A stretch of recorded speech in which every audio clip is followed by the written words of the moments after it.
திண்டுக்கல் மாவட்டம் அம்மனைகு பிரசித்தி பெற்ற அருள்மிகு ஸ்ரீ முத்துமாரியம்மன் கோவில் கும்பாபிஷேக விழா 12 ஆண்டுகளுக்கு பிறகு நடைபெற்றது. இந்த மகா கும்பாபிஷேக விழாவில் மக்கள் கடல் போல திரண்டிருப்பதை இந்த காணொளியில் பார்க்கிறீர்கள். வெள்ளம் வெள்ளமாக திரண்டு பக்தர்களும் பொதுமக்களும் அம்மனை தரிசனம் செய்து வரும் காட்சியை இந்த காணொளியில் பார்க்கிறீர்கள். அருள்மிகு ஸ்ரீ முத்துமாரியம்மன் கோவிலில் கருவறையில் சுயம்பு வடிவில் முத்துமாரியம்மன் காட்சியளிக்கிறார். வேண்டிய வரங்களை தரும் தெய்வமாக பக்தர்கள் வழிபட்டு வருகின்றனர். ஆண்டுதோறும் பகவதி அம்மன் மாரியம்மன் கோவில் திருவிழாவும் நடைபெறுவது ஒரு சிறப்பு. அது மட்டுமல்லாமல் 2 ஆண்டுக்கு ஒரு முறை பங்குனி திருவிழா களைகட்டி கொண்டாடப்படும்.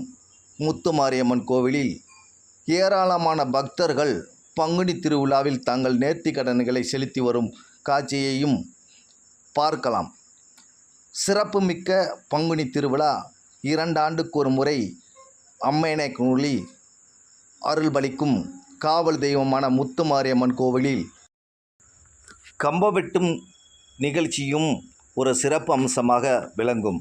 ஊரே காலி செய்து கம்பவெட்டும் இடத்திற்கு அருளுடன் செல்லும் பூசாரியுடன் நடந்தே செல்வது சிறப்புமிக்க நிகழ்வாக கருதப்படுகிறது.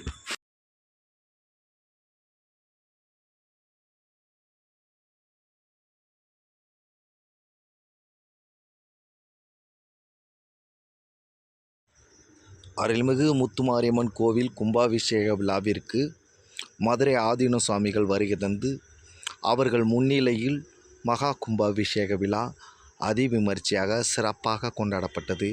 அவருக்கு ஊர் சார்பாகவும் விழா குழு சார்பாகவும் வரவேற்பு அளித்து மரியாதை செய்யப்பட்டது. அங்கு வரும் பக்தர்கள் ஆதீனம் அவர்களிடம் வாழ்த்துக்களை பெற்றனர்.